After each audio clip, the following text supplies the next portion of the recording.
One of my earliest childhood memories was my maternal grandfather teaching me how to make wicker baskets out of rattan, a type of palm plant. It was fairly intricate work, but deeply satisfying. We would sit there for hours on end, almost like in a trance, having completely lost track of space and time. Occasionally, my grandmother would walk in with a cup of tea or drink, always too sweet, but always welcome. My grandparents lived in a cozy little house in the village of Dagotier, with a huge garden full of fruit trees and a little stream running at the bottom of it, overlooking huge sugarcane fields.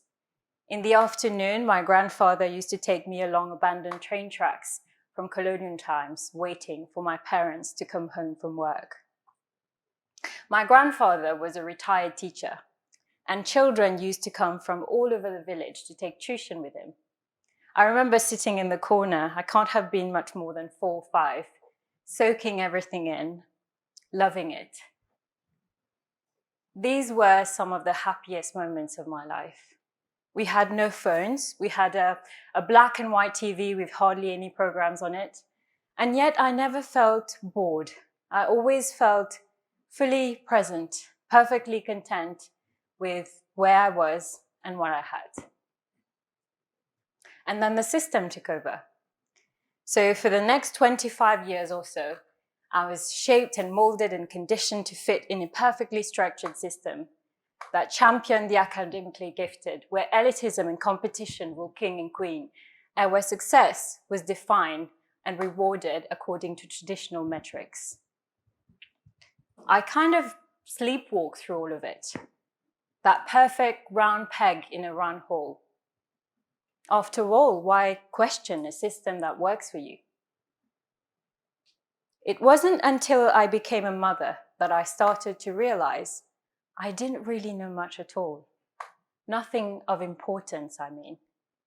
I started asking questions. Is this the life that I wanted for my children? Is this the legacy that I wanted to leave behind? What I hope to share with you today is some of the things that I've learned over the past decade or so, things that I wished that I'd known when I was younger. But then again, if I had, I probably wouldn't be here standing in front of you today. Number 1, be a lifelong learner. And I certainly don't mean formal education, although it has its use and time and place. What I mean is, unless you have a passion for academia, or you're a researcher or a scientist, look for learning and knowledge in the most unlikely places. You could learn a new sport, take up a new hobby, listen to a podcast, or gather knowledge from ancient texts. Have an open mind and an open heart, and you'd be surprised as to how much knowledge, but more importantly, wisdom, the world holds. I often joke around with my colleagues that I've become a much better lawyer since I've started doing Muay Thai, Thai boxing. I'm more mentally agile, I'm focused in my approach, and I'm definitely more confident. Number 2, define success. Success is subjective. It would be rather condescending of me to stand here in front of you and tell you what success should look like for you. That will be based on the assumption that you're all the same, you all have the same goals, aspirations, and ambitions, and you are that round peg waiting to be slotted in that round hole. I always feel slightly uneasy when people refer to me as being successful. I'm painfully aware that I'm being measured by some traditional metrics, mostly related to careers. Instead, I invite you to look deep inside your heart and ask yourself, what would it take to bring me to a place where I can feel I'm living my passion and my purpose? I'm not talking about material wealth. I'm not talking about accolades. I'm not even talking about making your parents proud or those neighbors envious or proving those school bullies wrong. These are all external factors, implications and consequences of perceived success. The more elusive answer lies within. It's hard work, I'm not going to lie, but so rewarding. As the famous poet Rumi once said, everything in the universe is within you. Ask all from yourself. Number 3, my personal favorite, failure. A couple of years into founding my own firm, everyone left.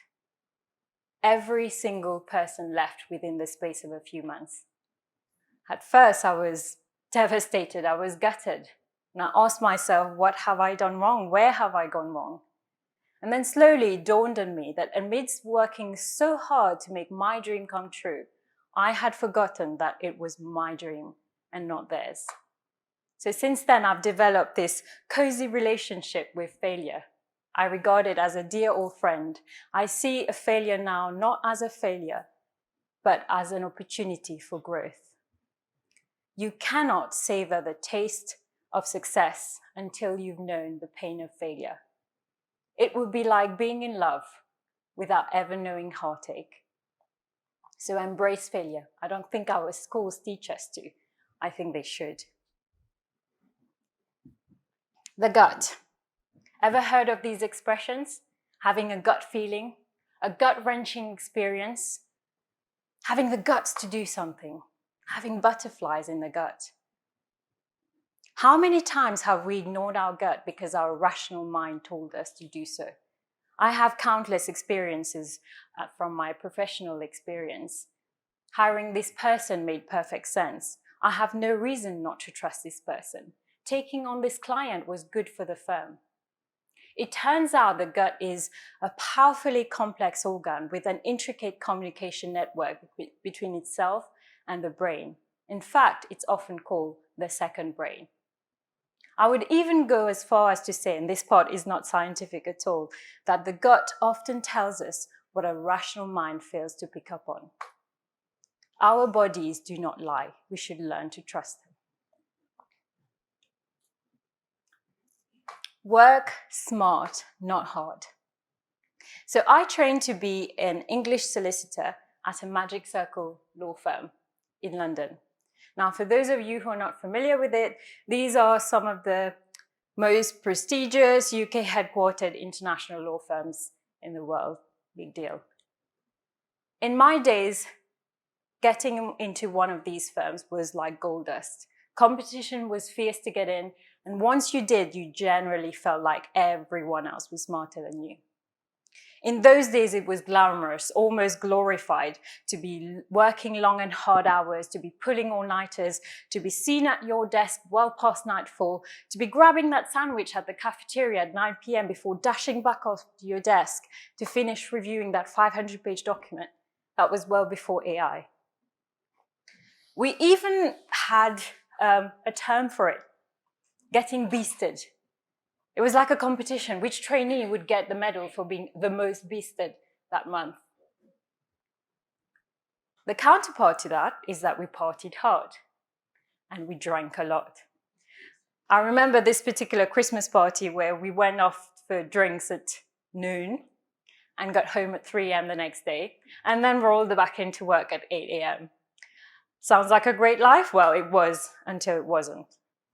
So since then, I've learned the value of working smart, being efficient, eliminating distractions, setting boundaries, but more importantly, respecting them. Would you believe me if I said that it now takes me a few hours to write a piece of advice that used to take me days? Of course, I'm not understating the importance of experience. There's a lot to be said for that. But learning about and implementing tools for working efficiently will get you a long way there. Invest in experiences, not things. So still back at my Magic Circle firm, I remember receiving my first paycheck. I had never seen that much money in my bank account before. It wasn't that much, but to me it was. Prior to that, I had been the typical poor London student.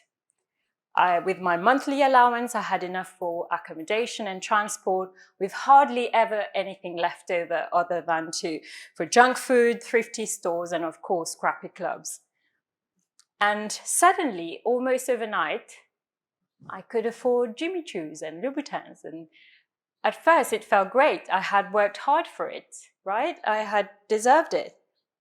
But the thing about things is that you always lust for more. They will never replace that void in your life if what it is that you do is devoid of meaning and purpose. So since then, I've learned to experience things and invest in things. Of course, you could say that it could be an expensive experience, but you can also have a free one. You could enjoy that glorious hike up Lepus Mountain with a few friends to watch sunrise. Or you could choose to save up your money and discover this new country, experience this new culture, meet new people. When I was 5 months pregnant with my firstborn, I did the Inca Trail. It was crazy. I did the Inca Trail and went to Machu Picchu. To this day, this remains one of the most wonderful experiences I've ever had in my life. So invest in experiences, not things. I'm not saying you should stop buying things, but when you do, let it mean something. Let the experience of purchasing the product bring meaning and value, not just for posting on Instagram for friends to like. Quitting. I wished I'd walked away more. Sometimes we cling on to the comfort and the pain of that which we know do not serve us. Better the devil we know, as we say. But the truth is, life is just too short. I'm not saying that you should quit every time the going gets tough, but if it disrupts your peace, quit it. It's okay to walk away. It's okay to give up. It's okay to say no. That's a mustard plant, if you're wondering. Faith. If you have faith as small as a mustard seed, you can say to this mountain, move from here to there, and it will move. Nothing will be impossible for you. I've got goosebumps. I love this quote from the Bible. And the beauty of it is you don't have to be religious in order to understand the profound truth behind it. I was listening to this podcast recently where a guest studies the works of Meister Eckhart, a 13th century theologian. And he said something that really resonated with me. He said there's a difference between belief and faith. Belief is accepting something to be true, even if without proof. Faith is experiencing the truth. So have a little faith. Have faith that the right career will present itself to you, even though it might take a few false starts first. Have faith that there are no wrong choices in life, only lessons to be learned. And have faith that you are so much more than what you've been conditioned to think or feel. Hindsight is a great thing.